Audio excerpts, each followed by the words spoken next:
Transforming a country devastated by years of conflict and neglect is indeed a result of commitment to national renewal, policy reforms, inclusive governance system that will certainly lead to a proud Liberia, where citizens are empowered and can enjoy the resources and wealth of the nation. This is the story of Liberia, a nation transformed, a destiny of hope. Welcome. The government inherited enormous challenges. 14 years of senseless war left everything virtually destroyed. The Mount Coffee hydro plant that provided electricity to Monrovia and surrounding cities was destroyed and looted. Road networks abandoned for years with no rehabilitation, making it difficult to travel throughout the country. A generation of youth who are to assume future leadership of the country inflicted with the worst illiteracy rate ever recorded. The exodus of trained human resources to man state institutions. These are just a few of the challenges that greeted the new government. I, Ellen Johnson Sirleaf, do hereby swear do hereby swear The general and presidential elections of 2005 has gone down in history as the first democratic elections ever conducted in Liberia under the watchful eyes of international and local observers. Following the signing of the Accra Comprehensive Peace Accord, brokered by leaders of the Economic Community of West African States and the United Nations, Liberians, for the first time, chose peace over war by queuing patiently under the sun and rain to determine their own destiny by electing a government of their choice. we pledge to live up to your expectations of creating a government that is attentive and responsive to your needs, concerns, and the development and progress of our country. The United Nations has been a true partner in the restoration of peace and security since UN Resolution 1509 was adopted by the Security Council. The resolution gives the mandate for the deployment of the United Nations mission in Liberia following the signing of the Comprehensive Peace Accord in Accra in 2003. With the imminent drawdown of UNMIL, the Armed Forces of Liberia and the Liberian National Police have been restructured and strengthened with the capacity of filling the gap upon the total withdrawal of UNMIL. Our strategy in preparing for the UNMIL transition, which the drawdown is a part of that transition, is to build up the capacity of our various security agencies, including the Liberian National Police, the Bureau of Immigration, the different intelligence and security services, as well as the Armed Forces of Liberia. Specifically for the Armed Forces of Liberia, we began to intensify our training, our operational capability, ensuring that we maintain our equipment, our operational readiness. Our equipment should be properly maintained to position ourselves to be able to carry out our different tasks and missions.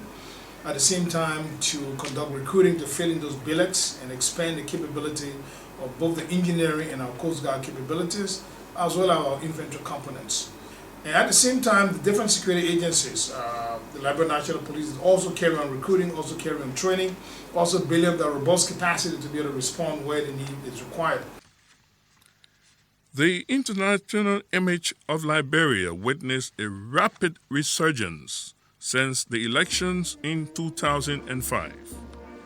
The visit of world leaders to Liberia, like George W. Bush, former President of the United States of America, Angela Merkel, German Chancellor, David Cameron, Prime Minister of Great Britain, Tony Blair, former Prime Minister Kofi Annan, former Secretary General of the United Nations, Ban Ki-moon, Secretary General of the United Nations, and many other African presidents represents a stem of confidence in the leadership of the President, Her Excellency Ellen Johnson Sirleaf.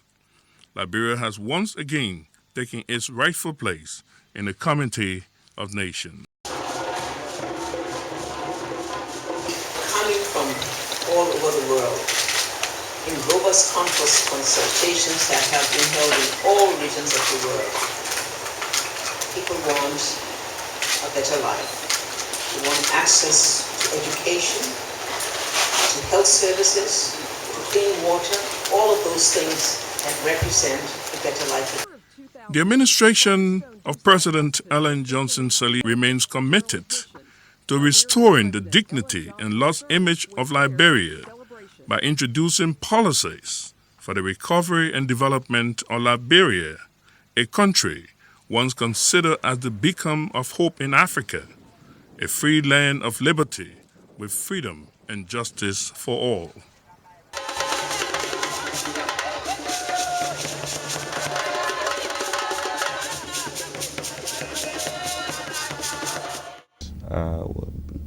Sustaining GDP growth at 8% is achievable in Liberia, but it also depends on global economic conditions. We hope that we can focus on a couple of things. First, we need to continue to resuscitate the traditional sectors of growth in Liberia, which is the enclave sector. We need to continue to remove the bottlenecks, to the concession activities in Liberia so that they can accelerate their operations, create the necessary jobs for Liberians, and also contribute to the budget through royalty payments. We also need to continue to invest in economic infrastructure, particularly power, roads, our ports, and also information and communications technology. We are doing that aggressively to bring back our energy online, to open up the roads in our economic corridors. So yes, sustaining growth is achievable, but it depends on global factors. The unemployment situation in Liberia is of concern, and we are making efforts to address the situation. But it will require several interventions. First, we need to remove the bottlenecks, for the concessions to operate, to create the jobs. And those bottlenecks include, access to land, settlement of arrears to squatters, to former workers of the old companies that operated these mines. And also we need to do skills building. So we are doing all of those things, but they are happening slowly. Meanwhile, we are also investing in public sector interventions to deal with the situation, particularly labor-intensive activities around road works, sanitation works across the country to get young people to work. But in the end, in order to address the situation, we need to do skills building through vocational training. We need to match the training with the demand of the private sector, and we need to remove the bottlenecks for the private sector to take off. The 25-year Mineral Development Agreement entered into between the government of Liberia and the London-based steel giant ArcelorMittal became a major breakthrough in the post-war investment history of Liberia. ArcelorMittal started off with plans to do 5 million tons. Currently, they're ramping up their plans to expand to 15 to 20 million tons by 2015. China Union is talking now about 1 million to 2 million tons per annum. Over the next 4 or 5 years, they expect to expand to 10 to 12 million tons. And then, of course, Orius Gold, they're still finalizing their design, but we expect them to be shipping out a significant quantity of gold as well. Overall, with all these activities and all these, these figures in terms of how much they're shipping out, we're already starting to see some of the impact on the economy. Already, ArcelorMittal is contributing annually around $40 million to the national economy through different kinds of things, royalty payment, withholding taxes, payroll taxes and things like that. So of course, already some monetary benefits are coming. Of course, China Union just started. We're also seeing revenue flows coming from China Union. Orius is yet to start, so we'll see some activities there in the first quarter of next year.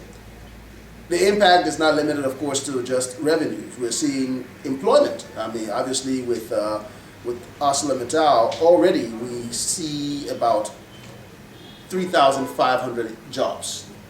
Some employed with the company, others contractors, but all the same employment. We're seeing economic activity around the area starting to pick up. We're seeing Liberians setting up hotels, setting up supermarkets, and all kinds of services to support the concession operations, which are not, in other words, people are not only people who are employed with the company are benefiting, other people providing services and things like that to the economy are benefiting. As a consequence of ArcelorMittal, I think arguably we've also seen Senequili, which is a close by city, pick up. A lot of activities going on there. Of course, Ganta is booming, as you know. So significant activities going on in and around Yekepa. Same thing with China Union. It's just started, but we're now seeing some of the units there being rehabilitated. We've seen the number of Liberians employed increasing, even though we're pushing to see even more. We expect to see more and more Liberians coming in there providing goods and services to the company, which of course will expand the economic impact. Under the Mineral Development Agreement, ArcelorMittal undertook a major redevelopment of the assets of the Eswar Liberia American Swedish-based company in Yekepa. The train tracks, which serve as a pathway for iron ore leaving the mountains of Nimba County to the port city of Bikeno in Grand Bassa County, was rehabilitated. The giant-sized conveyor belt transporting raw iron ore to the mine laboratory for quality analysis was rebuilt, making it possible for ArcelorMittal to ship the first high-grade iron ore from Liberia through the port of Bikeno in Grand Bassa County. When LANCO was operating here, I didn't hear about social development funds. But with the presence of ArcelorMittal, I have heard and have seen the work of a commitment of a social development funds. I think that's quite progressive. When LANCO was here, I've never heard that money claims, whether legitimate or not, are being paid for to citizens. But with the presence of ArcelorMittal here, I've seen that. And practically I've seen it happening. Or when LANCO was here, crops were never paid for. But with the presence of ArcelorMittal here, a lot of citizens within this community have been benefiting. ArcelorMittal is just one of the successes of the reform initiated by the administration. Another huge foreign direct investment in the mining sector is Bond Mines, whose assets were taken over by China Union, a Chinese mining conglomerate in the international steel industry. Rehabilitation and repairs of the former company assets are in the advanced stages. Over 1,000 Liberians have been employed in various capacities. Housing units are being restored with modern utilities. 首先欢迎我们这个事故上车。As you know, China Union invests here plenty money, and the production here is 1 million tons of iron ore. And so far, China Union is the biggest investor in Liberia. China Union Mineral Development Agreement construction places a great responsibility on the company to give back to the country through a corporate social responsibility program, which will ensure that at the end of China Union Mineral Development Agreement, they will leave behind concrete development projects. For example, the 8-mile road that links Bond Mines to Kakata has been paved by China Union, and this included the construction of durable bridges to withstand heavy tons of goods and services along that corridor.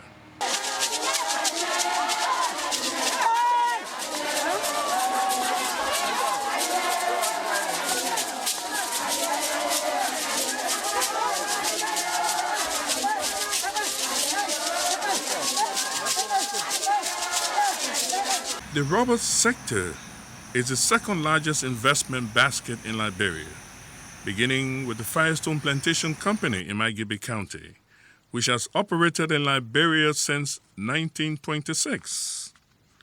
In an attempt to create value, restore dignity among the workforce, and encourage good corporate ethics, the government initiated a review of the construction agreement with the Firestone Plantation Company.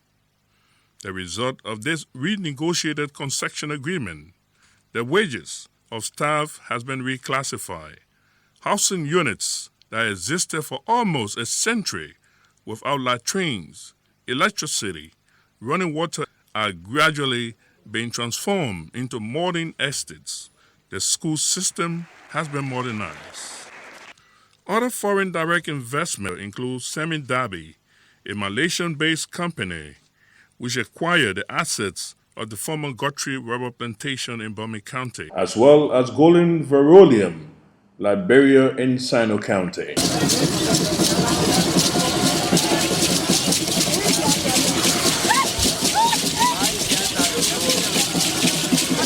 The banking sector has witnessed a dramatic boom.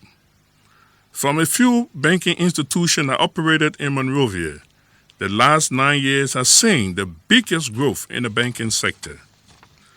With the coming of Ecobank Liberia, United Bank of Africa (UBA), First International Bank, International Bank Liberia Limited, Afriland First Bank, Access Bank, and Guarantee Trust Bank, financial institutions have become accessible throughout the country, with the availability of branches in Banga, Kakata, Ganta, Yekepa, Buchanan, Vonjama, Rabosport, Zwedru, Harper, and Tottenberg.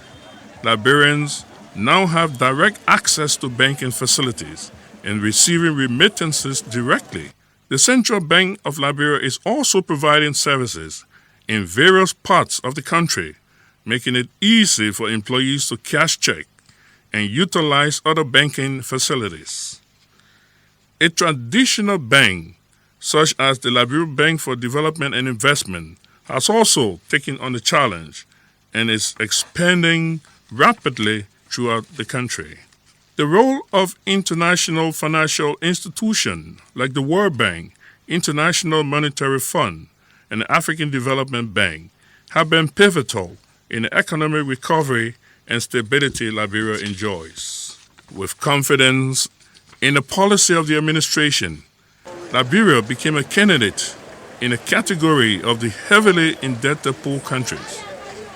With a rigorous reform of the financial and domestic policies and meeting set benchmarks, Liberia for the first time became debt-free.